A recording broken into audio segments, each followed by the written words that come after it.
ദശകം 2. ഭഗവത് സ്വരൂപ മാധുര്യവും ഭക്തി മഹത്വവും. സൂര്യസ്പർദ്ധികിരീടം ഊർധ്വതിലകൽ പ്രോദ്ഭാസി ഭാലാന്തരം കരുണയാകുലനേത്രം ആർദ്രഹസിതോല്ലാസം സുനാസാപുടം ഗണ്ഡ്യോദ്യന്മകരാഭകുണ്ടലയുഗം കണ്ഠോജ്വലത് കൗസ്തുഭം ത്വദ്രൂപം വനമാല്യഹാര പടല ശ്രീവത്സദീപ്രം ഭജേ. വളരെ മനോഹരമായ രീതിയിൽ ആചാര്യൻ ഗുരുവായൂരപ്പൻ്റെ വിഷ്ണുദേവൻ്റെ രൂപത്തെ വർണ്ണിച്ചിരിക്കുന്നു.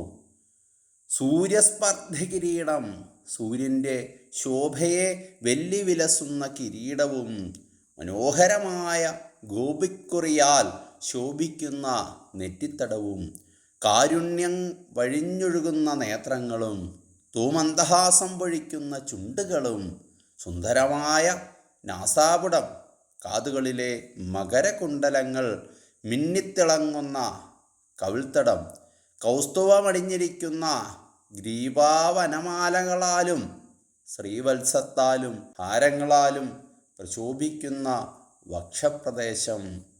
ഇപ്രകാരമുള്ള ഭഗവാന്റെ രൂപത്തെ ഞാൻ ഭജിക്കുന്നു. മണികിരീടം, ഗോരോചനം കൊണ്ടുള്ള ഗോപിക്കുറി, മകരകുണ്ടലങ്ങൾ, കൗസ്തുഭം, ശ്രീവത്സം, വനമാല ഇവയെല്ലാം വിഷ്ണുവിൻ്റെ, ഭഗവാൻ ഗുരുവായൂരപ്പൻ്റെ അലങ്കാരങ്ങളാണ്.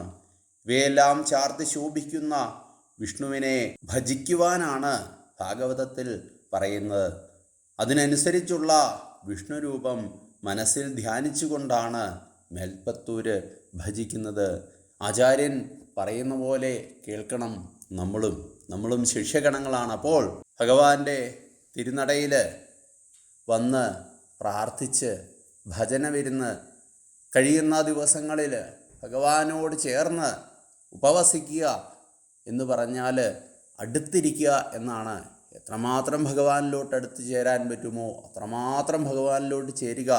രോഗദുരിതങ്ങളും കഷ്ടതകളും മനോവ്യഥകളും ഒക്കെ മാറുവാനായിട്ട് ഭഗവാന്റെ സാന്നിധ്യം മതിയാവും. ഭഗവാൻ പരീക്ഷിക്കും. ഉണ്ണിക്കണ്ണനാണ്, കള്ളനാണ്, അവിടുന്ന് പരീക്ഷിക്കും നമ്മളെ. ആ പരീക്ഷകളിൽ ജയിച്ചാൽ ഒരിക്കലും ഭഗവാൻ പിന്നെ നമ്മളെ പരീക്ഷിക്കാൻ വരികയില്ല. അതുപോലെയാണ് ആലില വിറയ്ക്കുന്ന പോലെയാണ് നമ്മുടെ മനസ്സ്. അത് വിറയ്ക്കാതെ, മനസ്സിന് ചാഞ്ചല്യം വരാതെ ഒത്തിരി ദുരിതങ്ങളൊക്കെ നമ്മുടെ ജീവിതത്തിലുണ്ടാവും. പക്ഷേ അതിനെല്ലാം ഒരു മാർഗവും ഭഗവാൻ തന്നെ കണ്ടെത്തിയിട്ടുണ്ട്.